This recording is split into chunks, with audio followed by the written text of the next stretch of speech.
Kalau saya boleh diberikan kesempatan untuk membagikan kebenaran firman Tuhan hari ini, ketika saya disuruh, ya saya selalu juga siap ya, karena kita percaya tentara Allah itu harus selalu siap setiap waktu. Seperti tadi Pak Todong juga ya, selalu siap ya. Pokoknya tidak ada kata bilang, waduh saya nggak bisa. Kalau memang waktunya bisa harus ya, karena kita percaya kalau hari-hari ini kita masih bisa dikasih kesempatan ya untuk kita bisa bersaksi memuliakan nama Tuhan, ini adalah waktu yang terbaik.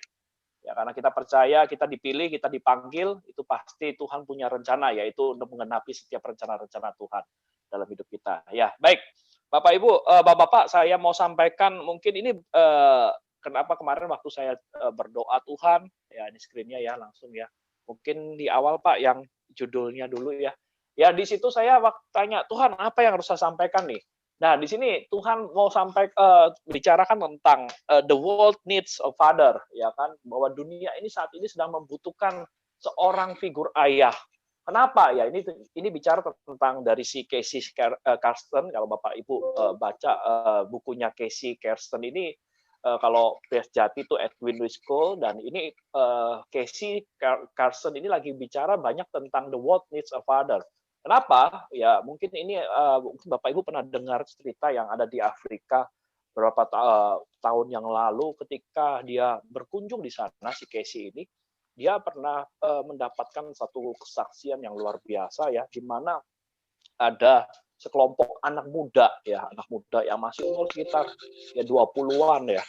Mereka itu melakukan satu tindakan ya seperti apa ya, menganiaya anak-anak Tuhan dengan kondisi itu mutilasi, bahkan mereka berani potong tangan, kaki dan lain sebagainya. Dia bertindak keji. Padahal ketika diselidiki siapa anak-anak muda ini, ternyata anak-anak muda ini sebenarnya orang Kristen, orang yang percaya kepada Tuhan. Kenapa mereka bisa melakukan hal itu? Nah ini yang menjadi pertanyaan, kenapa mereka bisa melakukan hal itu? Dan disitulah ternyata diketahui bahwa sesuatu itu bisa terjadi karena peran ayah yang tidak ada, ya, fatherless, ya, kehilangan figur ayah. Nah, di sini saya sampaikan tentang the world needs a father. Ini bicara mungkin karena di sini wadahnya full gospel, di mana di sini banyak pria-pria. Saya percaya kita harus juga menjadi pria-pria yang berfungsi, ya, pria-pria berfungsi, pria-pria yang memang bisa dirasakan hadiratnya tapi dirasakannya yang positif ya, dimana ketika kita datang itu ada hadirat surga bukan hadirat neraka ya. Jangan sampai ketika kita datang ke rumah anak istri kita langsung umpat tiarap ya, karena ini karena mereka merasakan hadirat yang tidak wajar, yaitu hadirat neraka. Dan ini jangan Bapak Ibu, tapi kita harus bisa bagaimana mendatangkan surga di dalam keluarga. Nah, ini memang tugas kita. Ya, the world needs a father ini bicara nanti bagaimana peran ayah yang berfungsi. Nah, fatherless ini terjadi hari-hari ini Bapak. Di dunia ini banyak kasus-kasus kejahatan, banyak kasus-kasus misalkan pembunuhan, drugs, ya kan, pemerkosaan, dan orang-orang yang dipenjara itu banyak kan semuanya faktornya fatherless juga. Hampir sepersekian persen ya, karena Indonesia pun termasuk generasi yang hari-hari ini banyakkan fatherless. Kita lihat ya, peran bapak yang tidak berfungsi dengan maksimal sehingga anak-anak akhirnya bertumbuh menjadi orang-orang yang nggak jadi serupa seperti Kristus, karena fatherless itu tidak ada keteladanan. Ya, dan di sini kita mau sampaikan mungkin di slide pertama Pak, minta tolong Pak Dani. Ya, di sini kita bisa ada statement ya yang kita mau baca sama-sama. Oke, next Pak. Ya, ini bicara tentang bagaimana ya kan. Next Pak, untuk slide-nya Pak Dani. Ya. Oke, thank you. Ya, ini ada kata-kata yang mungkin artinya kita bisa sama-sama baca ya kan, tentang jika Anda ya kan. Nah ini nanti kita sama-sama ya, makanya kenapa tertawa itu penting ya. Ini ada statement yang bagus yang mungkin saya bisa sampaikan ya. Di situ di slide yang pertama mungkin kita baca dulu, saya bacakan dulu kali ya. Oke. Ya, jika Anda sering tertawa bersama pasangan Anda, berarti Anda sedang hidup dengan keluarga Anda, ya. Ini luar biasa ya Bapak Ibu ya. Tuh, jika Anda sering tertawa bersama pasangan Anda ya, ya istri Anda pastinya ya, itu berarti Anda sedang hidup dengan keluarga Anda. Nah, ya kita baca sama-sama nih. Oke, 1, 2, 3. Jika Jika Anda Anda sering tertawa bersama pasangan Anda, berarti Anda sedang hidup berarti Anda dengan sedang hidup keluarga Anda. dengan Amin ya, Bapak Ibu ya. Ya Amin. jadi ini statement sederhana, tapi saya juga ketika baca ini, oh ya, kadang-kala kita mungkin sama pasangan kita itu jarang kali kita tawa, ya kan kita hanya cuma serius, marah, atau mungkin ngomel ataupun lain sebagainya. Padahal Anda tahu bahwa tertawa itu hari-hari ini penting Bapak Ibu ya. Hati yang gembira adalah obat ya. Ini jelas sekali. Ya hari-hari ini kalau Anda mau terlepas dari COVID dan lain sebagainya, COVID itu jurusnya cuma satu kok, imun yang baik, imun yang kuat ya. Anda pasti keluar daripada COVID. Nah, imun yang kuat itu datangnya dari hati yang gembira, firman Tuhan katakan itu. Hati yang gembira adalah obat, ya. Semangat yang patah itu keringkan tulang. Jadi ketika hari-hari ini situasi mungkin boleh saja ya banyak hal-hal di luar sana yang mungkin kita lihat nggak ada kepastian, tapi kita percaya janji Tuhan. Ketika kita percaya, ketika kita melekat setiap hari kepada Tuhan, ketika kita datang kepada Tuhan, kita percaya ya, kita percaya itu selalu ada sukacita, karena sukacita itu nggak bicara tentang berkat saja, jasmani, jiwani, roh kita. Ketika kita bisa bersyukur, ketika kita masih bisa menyembah Tuhan, itu tetap adalah bagaimana itu namanya berkat yang terbaik. Ya, saya percaya saya juga dapat statement yang luar biasa bahwa harta yang terbaik hari-hari ini, mungkin pria bilang bahwa harta yang terbaik ya itu ketika saya bisa kasih uang buat istri saya, kasih uang buat anak saya jajan, anak saya bisa beliin saya makanannya, pakaian yang terbaik, mainan yang terbaik. Itu sebenarnya hanya sebagai itu standar dunia kalau menurut saya. Tapi sebenarnya harta yang terbaik yang saya pernah dapatkan tentang statement yang sangat bagus sekali, dikatakan bahwa harta yang terbaik buat keluarga adalah waktu Anda. Katakan waktu Anda. Nah, ini bicara tentang apa? Ya, kualitas waktu di mana kita bisa memberikan yang terbaik buat istri dan anak. Saya pun juga sama bekerja, tapi saya selalu komitmen. Setiap 1 minggu, Sabtu dan Minggu saya berikan waktu itu buat keluarga. Ya, walaupun kerjaan ada banyak, tapi saya percaya saya mau berikan quality time buat keluarga saya. Karena saya percaya saya harus investasi waktu buat mereka. Waktu tidak bisa diulang. Waktu-waktu ketika anak saya masih umur 1 tahun, 2 tahun, 3 tahun, 4 tahun, 5 tahun, 6 tahun, ya saya nggak mau lewatkan itu sedetik pun, gitu. Karena saya percaya waktu-waktu itu tidak bisa diulang lagi. Nah, ini yang nanti saya akan share Bapak Ibu lebih dalam lagi. Ayo kita baca yang di next. Ini ya, next. Nah, nih, yuk kita baca sama-sama ya, Bapak Ibu. Bapak-bapak, 1, 2, 3. Ketika seorang ayah menyadari betapa mahal nilai dirinya, moral anaknya tak pernah murahan. Ya, ini sangat luar biasa Bapak Ibu. Ketika seorang ayah menyadari betapa mahal ya nilai dirinya, ya artinya kita tahu moralitas kita. Ketika kita hidup dalam kebenaran, ketika kita hidup dalam integritas, ya itu artinya kita punya nilai yang mahal. Ya nilai yang mahal itu bukan berarti kita memakai kendaraan yang mewah, mobil yang mewah, rumah yang mewah. Enggak, bukan nilai mahal itu. Nilai mahal itu bicara tentang ya integriti kita, ya kan, value yang ada dalam kualitas kerohanian kita. Ya, ketika kita punya kualitas, ya kan, nilai kita menyadari bahwa saya mahal, makanya kita harus nggak bisa dijual belikan, nggak bisa kompromi dengan dosa. Dosa itu itulah nilai kita, bahwa ketika kita hidup dalam dosa, kompromi dengan dosa, nilai kita jadi nggak mahal, Bapak Ibu. Nilai kita menjadi murahan. Tapi kalau kita hidup di dalam kebenaran, kita tetap setia on the track dalam kebenaran, maka disitulah kita yakinkan bahwa nilai kita ini adalah nilai yang berkualitas, karena kita segambar dan serupa kepada Kristus. Nah, itulah yang membuat anak kita bangga, Bapak Ibu. Sehingga moral anak kita itu nggak merasa murahan. Dia bangga kepada ayahnya. Ketika dia lihat ayahnya memberikan kuasa keteladanan, disitulah anaknya melihat bahwa bapaknya ini punya teladan yang luar biasa. Sehingga anaknya pun sendiri moralnya itu nggak murahan. Anaknya itu nggak gampang diombang-ambingkan dengan, apalagi saat ini kita tahu digital yang sangat kuat, ya kan, diombang-ambingkan dengan berita-berita atau gambar-gambar dan video-video yang mungkin kita tahu lah saat ini sangat mudah sekali, dekat sekali dengan anak-anak kita ya di usia-usia remaja. Tapi saya percaya ketika dia melihat bahwa ayah yang punya nilai yang mahal, anaknya moralnya juga nggak murahan.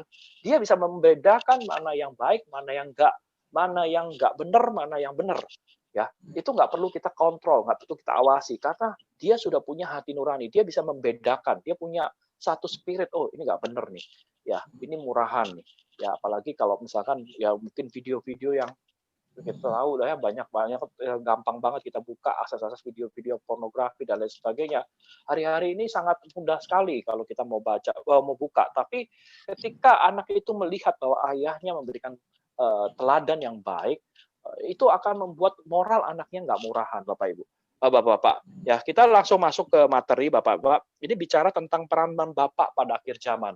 Ya, kenapa saya mau bahas ini? Supaya kita tahu apa sih peran kita ya pada akhir zaman ini ya. Ya kita buka di Malaiki 4 ya ayat 5 sampai 6 ya. Oke, kita baca aja langsung sama-sama ya. Sehingga kita langsung baca di screen. 1 2 3. Sesungguhnya aku akan mengutus Nabi Elia kepadamu menjelang datangnya hari Tuhan yang besar dan dahsyat itu. Maka ia akan membuat hati bapak-bapak berbalik kepada anak-anaknya dan hati anak-anak kepada bapak-bapaknya, supaya jangan aku datang memukul bumi sehingga musnah. Amin ya Bapak Ibu ya. Nah, peran Bapak pada akhir zaman ini hari ini sangat penting Bapak.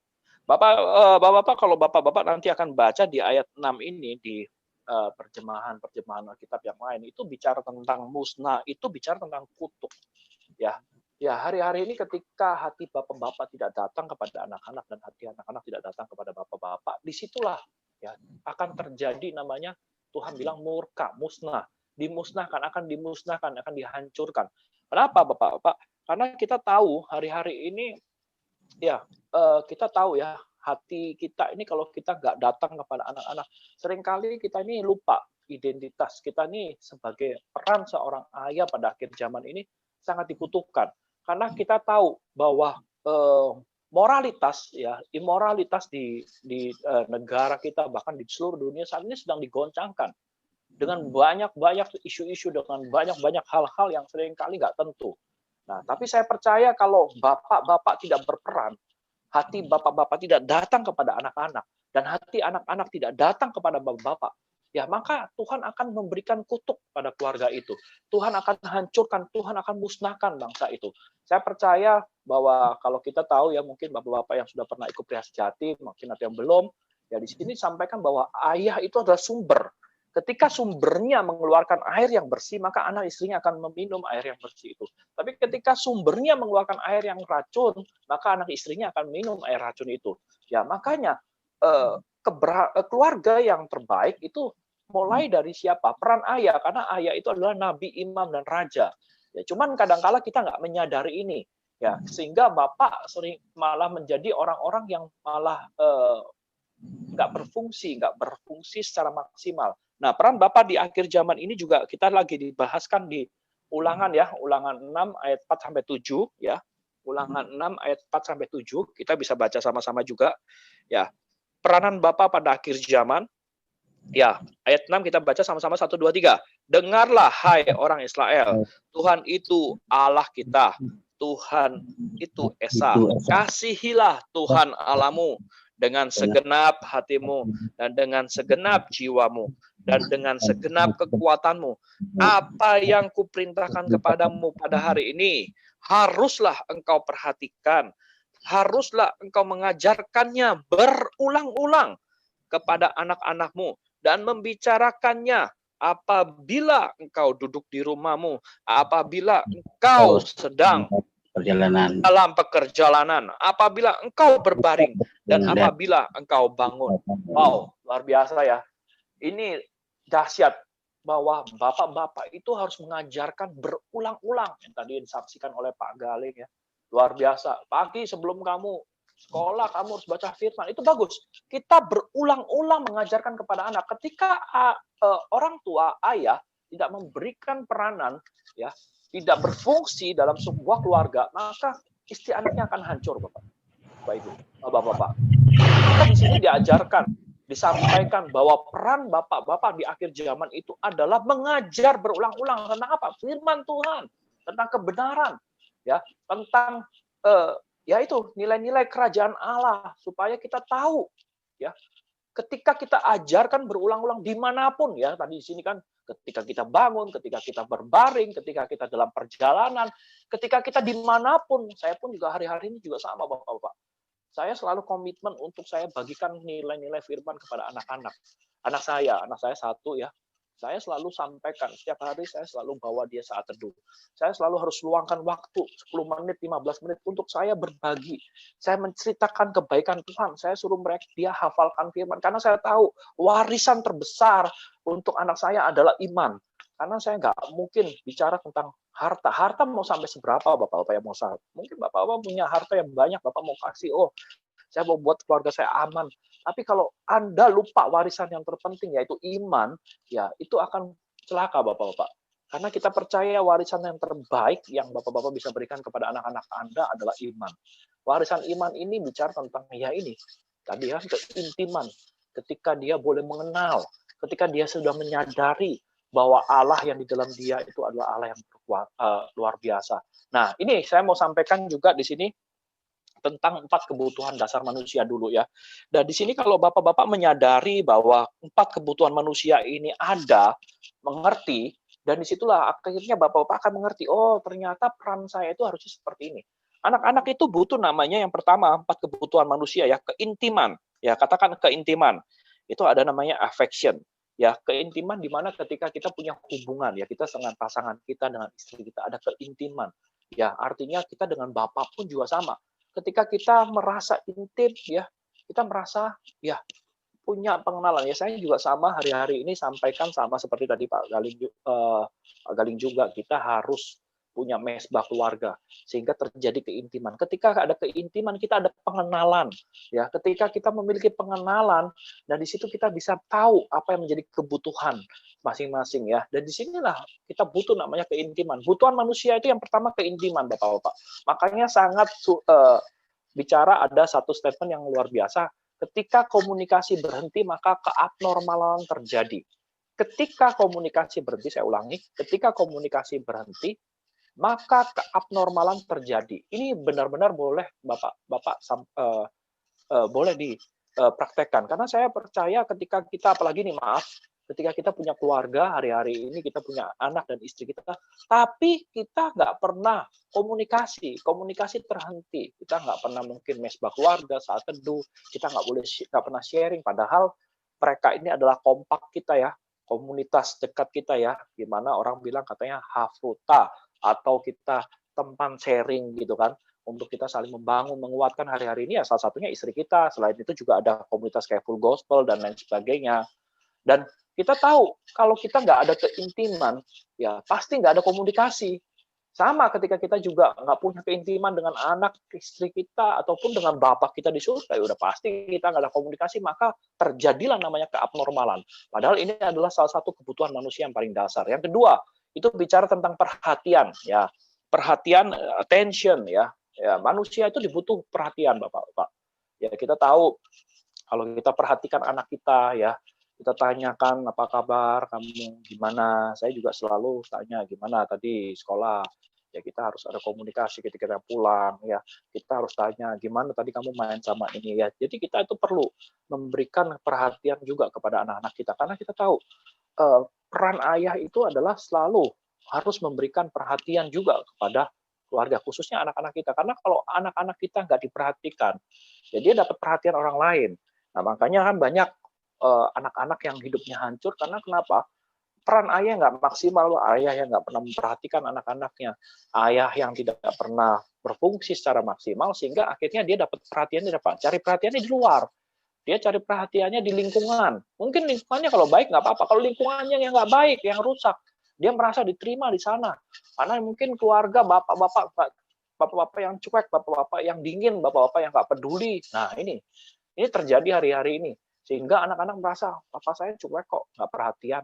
Ya, ngapain saya di rumah? Nah, akhirnya dia merasa di tempat lain, komunitas yang mungkin yang narkoba ataupun hal-hal yang nggak baik, itu bisa memperhatikan mereka lebih daripada orang tua atau ayah itu sendiri, sehingga akhirnya mereka merasa ya saya nggak kebutuhan dia untuk perhatian itu nggak dapat di keluarga ini.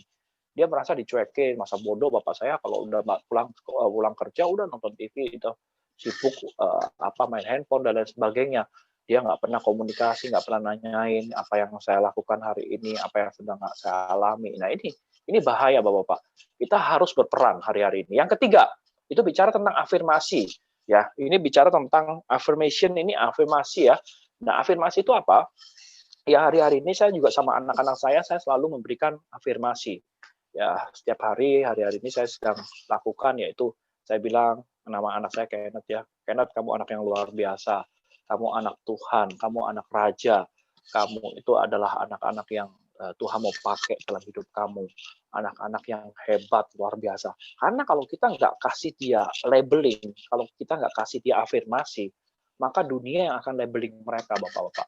Makanya kita akan ketika bapak-bapak hari-hari ini nggak berperan, ya anak mungkin bapak-bapak ada yang jaim untuk ngasih afirmasi kepada anak-anak, itu salah. Karena kita tahu afirmasi itu sangat penting. Ketika Anda nggak mengafirmasi anak-anak Anda, ya kata-kata yang membangun, menguatkan, nanti mereka akan dapat afirmasi dari pihak lain. Makanya kita tahu ya, banyak hari-hari di sana, di luar sana itu banyak anak-anak yang maaf kata yang saat ini udah masuk ke gender yang berikutnya, itu ada yang homoseksual, yang ada lesbi. Kenapa? Mereka nggak dapat afirmasi. Kadang mereka nggak nyadari siapa mereka sesungguhnya. Apakah mereka itu seorang pria sejati atau wanita yang sungguhan, sehingga akhirnya mereka dikasih afirmasi oleh dunia, oleh iblis melalui lingkungan. Oh, kamu bencong, oh, kamu ini. Nah, akhirnya itulah jadi labeling mereka. Nah, ketika ayah tidak berperan memberikan afirmasi, maka dunia akan memberikan afirmasi, maka iblis akan kasih afirmasi, dan anak-anak kita akan menjadi seperti apa yang dia dengar, apa yang dia dikatakan oleh orang-orang sekeliling kita. Tapi ketika kita bagikan afirmasi, apalagi afirmasi yang sesuai dengan kebenaran firman, itu akan menjawab kebutuhan anak-anak kita. Ya, peran ayah adalah afirmasi, bapak-bapak.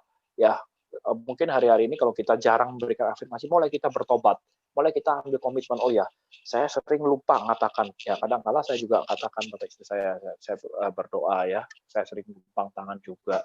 Ya, kita harus tanyakan ya, yang luar biasa, istri yang luar biasa, istri yang takut Tuhan. Kita nggak perlu memberikan labeling-labeling yang negatif ya hari-hari ini. Kita tahu kalau kita nggak pernah kasih peranan, ya nggak pernah kasih afirmasi, maka pihak lain, orang luar yang akan memberikan afirmasi. Yang keempat ini bicara tentang kebutuhan manusia adalah moralitas.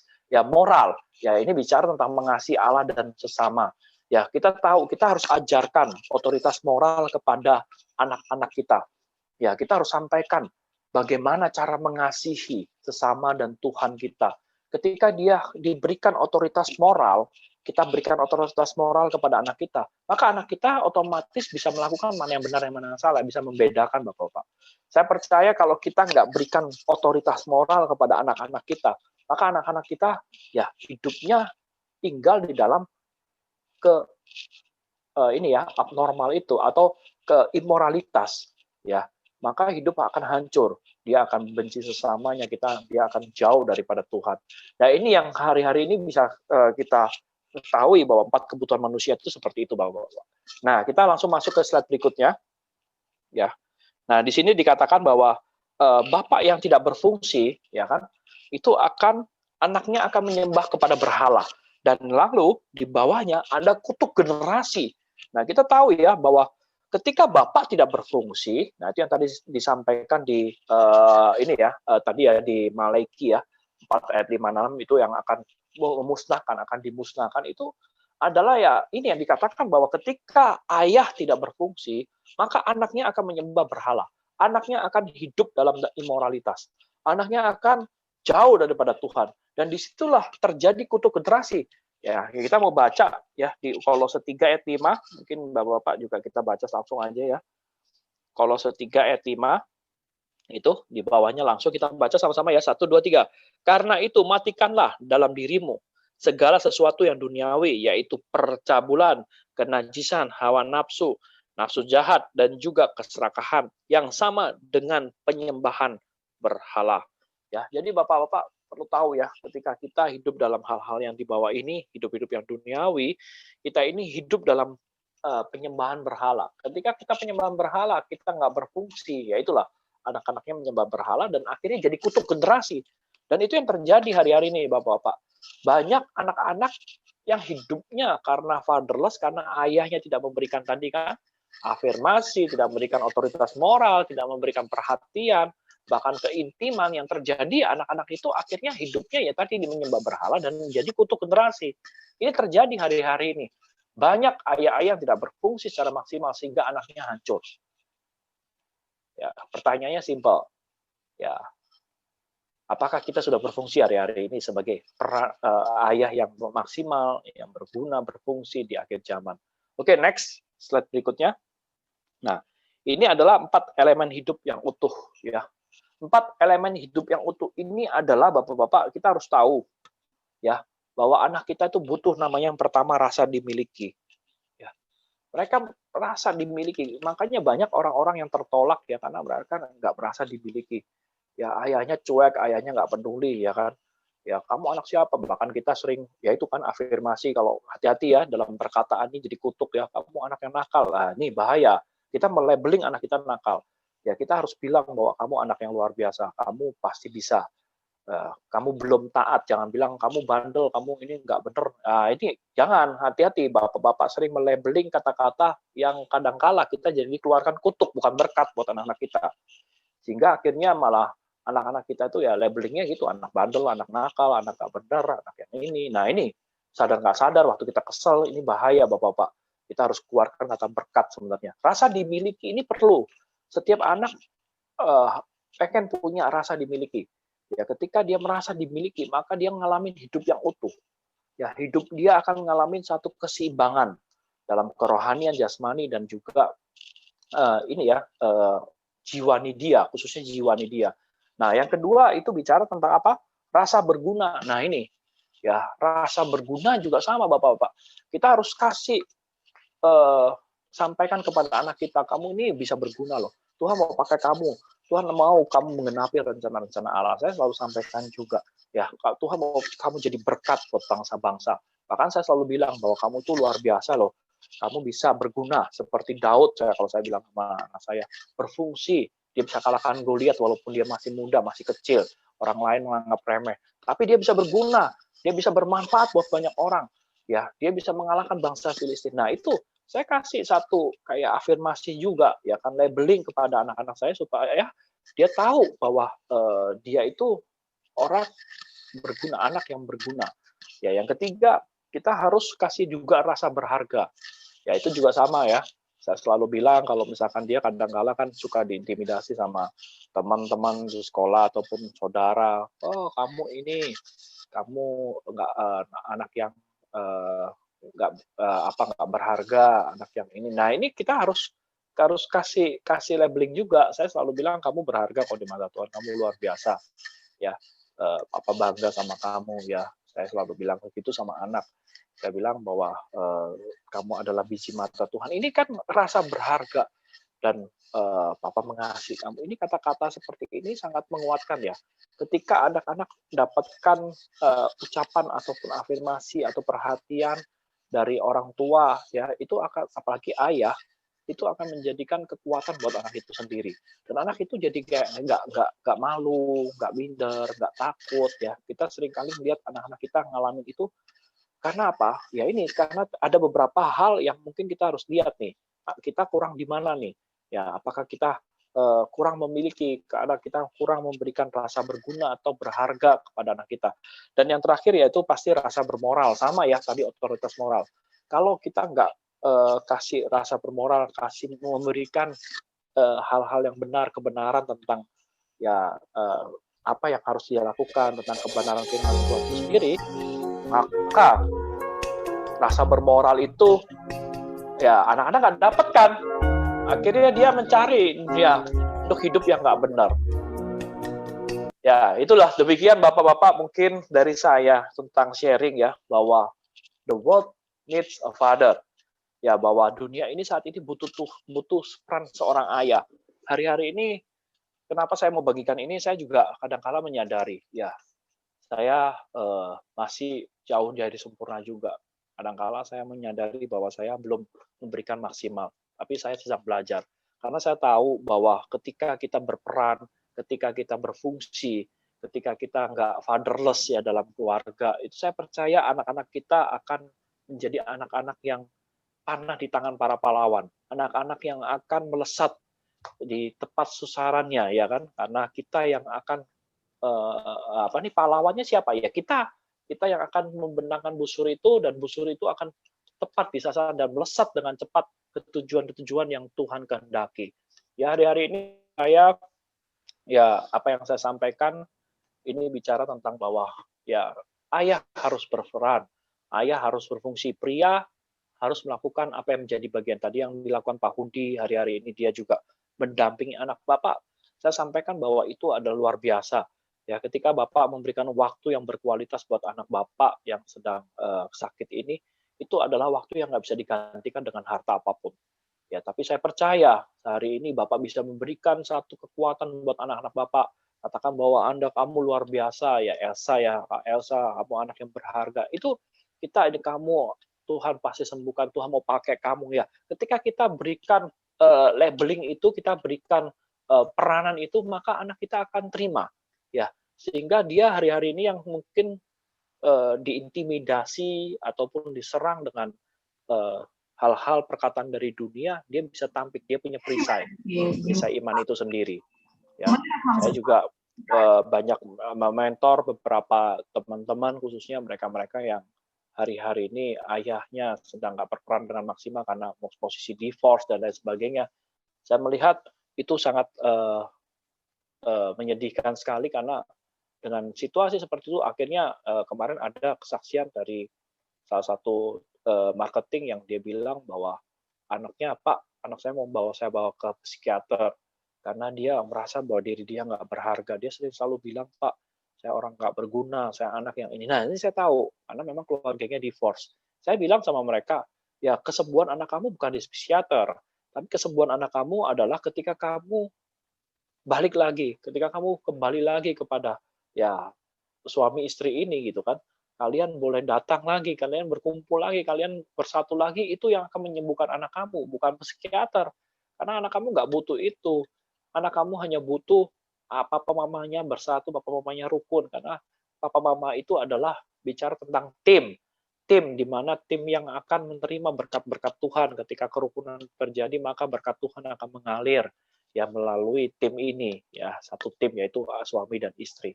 Itu yang mungkin saya bisa sampaikan kepada Bapak. Yang satu hal yang saya pastikan bahwa ayo kita berfungsi. Jadikan setiap pria-pria, khususnya di Full Gospel tempat ini, ya saya percaya ketika kita berperan, kita berfungsi dengan baik, maka saya percaya berkat itu akan melimpah, berkat itu akan tercurah. Karena berkat selalu datangnya dari atas. Dan kita adalah sumbernya, kita adalah yang mengeluarkan tadi seperti air terjun yang mengeluarkan air. Ketika Bapak tidak memberikan air yang baik, maka anak istri Bapak akan minum air yang tidak baik. Demikian yang dari saya, semoga itu bermanfaat dan Tuhan Yesus memberkati. Ya, terima kasih. Ya.